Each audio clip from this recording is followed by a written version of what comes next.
Falamos há dias sobre a vitalidade e a força da virtude, e agora eu desejo examinar mais profundamente a questão da energia. A necessidade de uma energia não criada pelo conflito ou a resistência.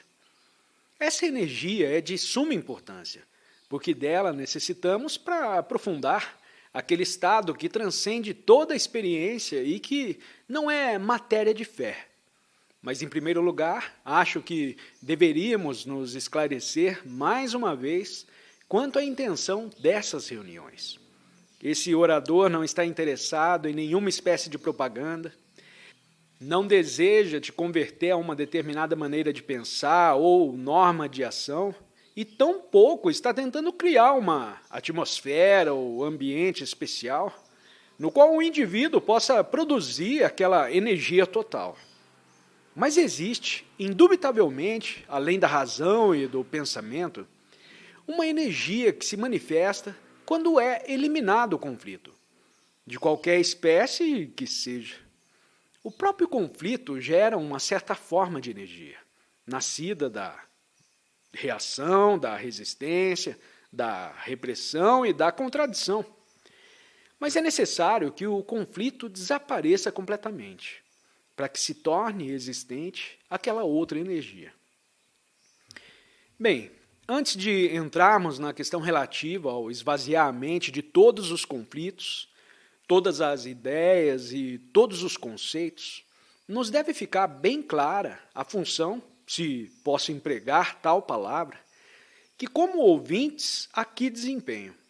Está escutando unicamente com o fim de se ajustar ao que se está dizendo? Está escutando com o fim de encontrar falhas e contradições nas palavras do orador? Procura criar como resultado do que se está dizendo um padrão pessoal de ação? Enquanto escuta o que ocorre, na realidade em sua mente? Desejo falar a respeito de algo extremamente sério e que, se compreendido, poderá produzir de imediato completa revolução na mente. Desejo entrar nessa matéria um tanto extensa e profundamente. Se não te parece presunção de minha parte assim me expressar, e eis porque ressalta a importância de averiguar qual é o estado de sua própria mente enquanto me escuta. Está meramente ouvindo as palavras e tentando relacionar ou ajustar o que já sabe ao que se está dizendo? Está ouvindo indolentemente nesta aprazível manhã, como que para matar o tempo, buscando entretenimento no chamado sentido espiritual ou religioso? Ou apenas observa sua própria mente, explorando-lhe os ocultos recantos, os obscuros recessos e regiões desconhecidas? Se de verdade observar sua própria mente, então você e eu, como indivíduos, podemos produzir juntos essa coisa cujo a respeito vou falar. Mas para isso se requer um estado de completa vigilância e de atenção. Não há atenção sempre que há qualquer espécie de resistência. Não há atenção se há esforço ou luta para compreender. Se deseja compreender algo, deve lhe aplicar sua atenção completa. Para se inteirar do conteúdo do que se vai dizer, impede que seu corpo, sua mente, suas emoções, todo o seu ser se devote a esse fim.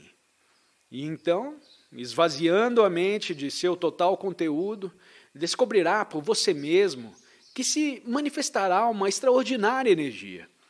Isso poderá parecer absurdo ou impossível, ou mera fantasia. Mas nós não estamos ocupando com ideias, nos ocupamos com fatos. Os fatos que realmente se estão verificando em nossa própria mente. Para percebermos o significado desses fatos, deles devemos nos cientificar. Nos cumpre dar conta de cada movimento do pensamento, sem de maneira nenhuma procurar corrigi-lo ou alterá-lo. E assim, conscientes, podemos começar a investigar o conflito íntimo de cada um de nós. O conflito, em qualquer forma, exterior ou interior, destrói a clareza. E só da clareza pode provir aquela energia a que me refiro. Há dois tipos de energia. A energia gerada pela resistência, pela contradição, pelo conflito em nossas diárias relações, a qual produz certas atividades em que todos nós estamos familiarizados. E existe outro tipo de energia, não resultante da resistência, contradição e conflito. Mas não se pode saltar de um tipo para o outro, sem se compreender o conflito.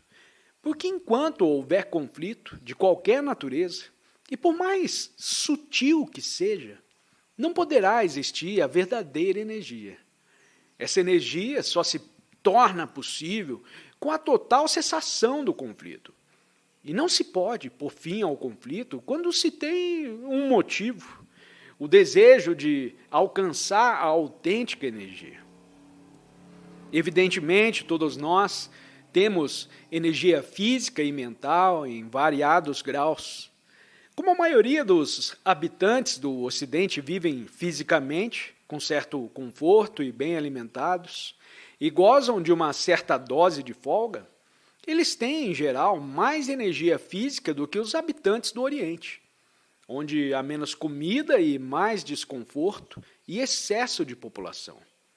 A energia física, naturalmente, é necessária, mas estamos agora falando sobre a energia mental, sem a qual não podemos ter uma mente penetrante, clara, capaz de pensar sadiamente, sem tendências ou ambiguidades, sem ideias fantásticas, românticas ou ilusórias. E só pode haver essa energia, essa clareza mental, quando não há conflito de espécie alguma. Como sabe, o conflito esgota a mente. Conflito supõe um problema humano, e todo problema humano, em qualquer nível que seja, um problema sexual, um problema econômico, um problema de relações, um problema de virtude, um problema de morte, qualquer problema, enfim, causa desperdício de energia mental e impede a clareza de percepção. E é possível viver nesse mundo sem nenhum problema? Isso nós mesmos podemos verificar, mas se compreendermos a essência do conflito.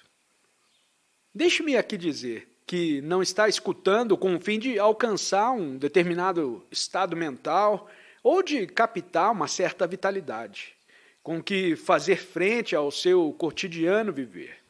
Escute com o fim de descobrir os seus próprios problemas. E isso significa se tornar cônscio de suas próprias atividades e contradições. O que se entende por contradição? A contradição, conflito interior, enquanto temos uma ideia, um conceito, um padrão de ação, um alvo ou um ideal. Porque tal coisa é irreal, não constitui um fato. O fato é uma coisa, e a ideia relativa ao fato, outra coisa. E essa divisão gera o conflito. Não compreendo o fato, o que somos realmente. Criamos uma ideia, um padrão de como ser bom, de como deve ser o nosso estado interior. Criamos o protótipo, o herói, o exemplo, o estado perfeito.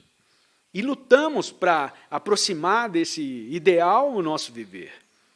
E eu estou bem certo de que vai agora criar a ideia da ausência de conflito.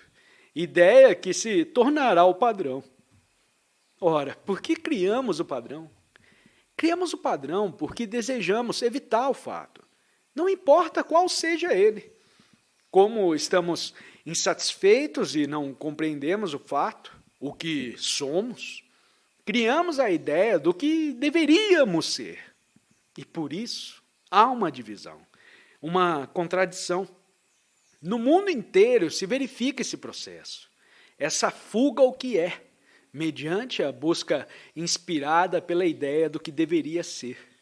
E de certo, enquanto lutamos para efetuar uma aproximação entre o fato e a ideia, o conflito é inevitável.